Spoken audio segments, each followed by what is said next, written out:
Well then, hello Spawns! This will be an introductory video here to Hullabaloo. As you can see, he just recently got released in test server, and I don't think anyone has actually been doing introductory videos to him just yet. But throughout this video, we'll be looking at through all of his skills and explaining to you what he can do and what he can't do, and some interesting aspects. Now, please do also note that, like, if you want me to test out his dashes or certain of his other versus all survivors, it's gonna be a whole separate video because this is mainly supposed to be a 10-minute introductory video. But let's get straight into it. Okay, now then, let's get a first look at Hullabaloo. Hullabaloo gains an increased movement speed buff due to the fact that he actually cannot hit survivors. We're gonna do a side-by-side comparison here between Hullabaloo and the normal Hunter's walking speed. Of course, without Hunter's instincts here in Ever Sleeping Town. Now, since Hullabaloo cannot deal basic damage to survivors, his hit animation is really fast as well. It's 0.35 seconds just to get the normal attack hit out. So this is 0.35 seconds. And not only that, his charge attack hit, I'm quite sure, is pretty fast as well. With no attack speed. With basically barely any, well, it's basically no attack speed recovery, but in exchange for that, he does gain a 70% movement debuff per each attack used. So let's have a look here. So we're gonna attack. You can see the slight movement debuff right after we finish the attack.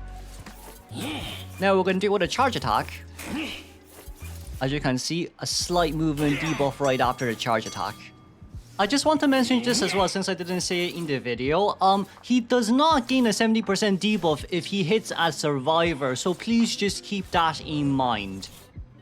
Okay, let's see here. So this is going to be Hullabaloo's first trait, external trait. So in a nutshell, in all these 3 zones, there's certain things you can do and you can't do. So in the red zone, this is called pyrotechnics, and as you can see on the bottom right hand side of our screen, we cannot use our items at all. The next part will be the mud zone, in which the mud zone slows down your movement here by a little bit. If you can see the small difference between being in the mud zone and being not in the mud zone, we do move a little bit faster. So the mud zone might be your Hail Mary glory of not being able to get out of the zone properly. Now, of course, there is still also one more extra zone, and this extra zone is called the white zone. So basically what we're gonna do is we're gonna place Hullabaloo there. We're gonna drop the pallet down, right? And we'll just show you what a normal vaulting speed looks like without muscle memory. So this is a normal vaulting speed without muscle memory. This is a normal vaulting speed with the debuff.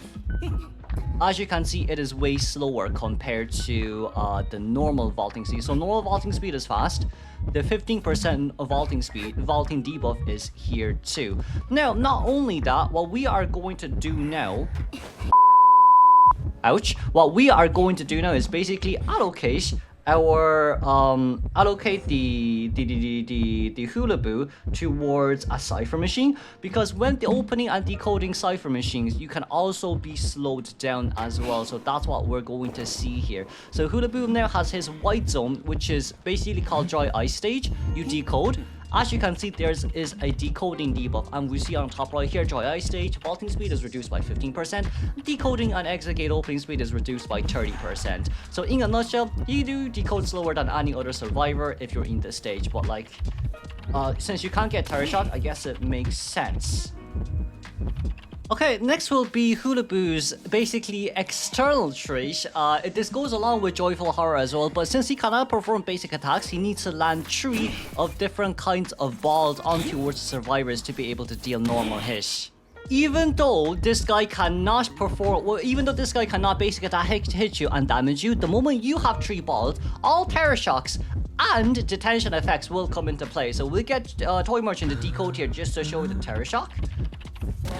And there you go. Terror shock is still possible, therefore it means that detention is also really possible too.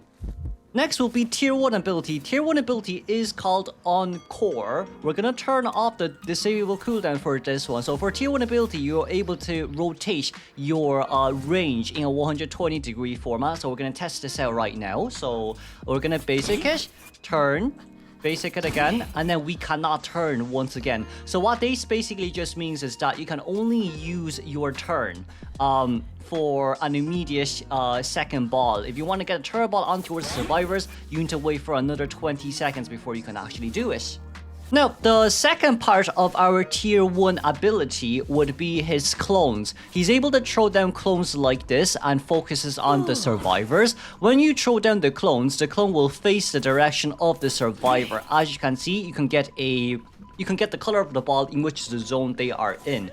But what if we want to rotate our the question is, can we now rotate our clones can we rotate our clone circle? So we're gonna press V.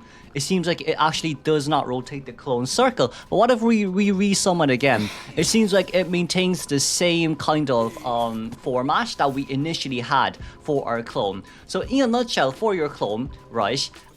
If you throw it down, you'll be able to get a white like that. But let's say you want to try get a red ball or a mud ball on towards the survivors. If you throw it down, it directly faces the survivors here too. But of course, if there's any inanimated object right in between you guys, might not work as well, to be honest with you. Might not work as well. Okay, there's a TME here. Let's see from TME's point of view, right? So we're going to try land a red on the TME first, and then we're going to try land a white by recasting it. So as you can see, it faces directly to the survivor. It faces directly to the survivor. So if you place it well, everything should be overall fine. It just means that you need to make sure, right? If your zone format looks like this, and even if you turn in between, for the clone, it will still remain the same regardless of what happens. So just keep that in mind. Next will be Weeping Clown. So next will be Hullabaloo's dash trait. So his dash trait is basically if he hits a survivor, he can vault over it. If he hits an object, he can vault over it. We're gonna make a separate video for this, but here is something pretty interesting to see. Right, so we can vault over this. Not only that, we can parkour straight in here through the walls, through this wall, all the way to this wall as well. Not only that, what is really interesting is you can also do this too. As I get the warp out, go over. We'll make a full video on this as well, right? But this is kind of just a small introductory to it. You can get into a 2-story like this. So I'm kind of glad, because this simply just means if Acrobat or Anti-Currents decide to do things like this, it's so good for the hunters. So he actually looks pretty good. Honestly speaking, he looks like a really meta character. But you can vault directly over from this side too. So it's either bugs or stuff. But like if there's any obstacles like this, you can find pretty good vaulting areas.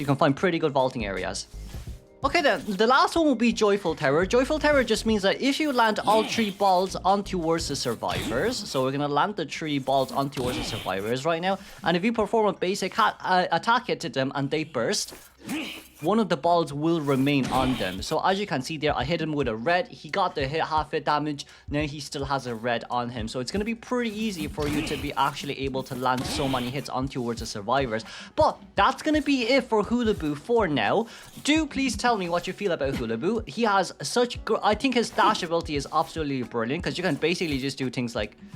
Well, maybe not things like that, but he can basically just do things like this and get straight in towards like lawn areas like this as well. We have seen it trailer in Moonlit River Park, but we'll make a full separate video on this, of course. But that's it for now from me today. Thank you everyone for watching. Have a good day, good night. We'll see y'all later.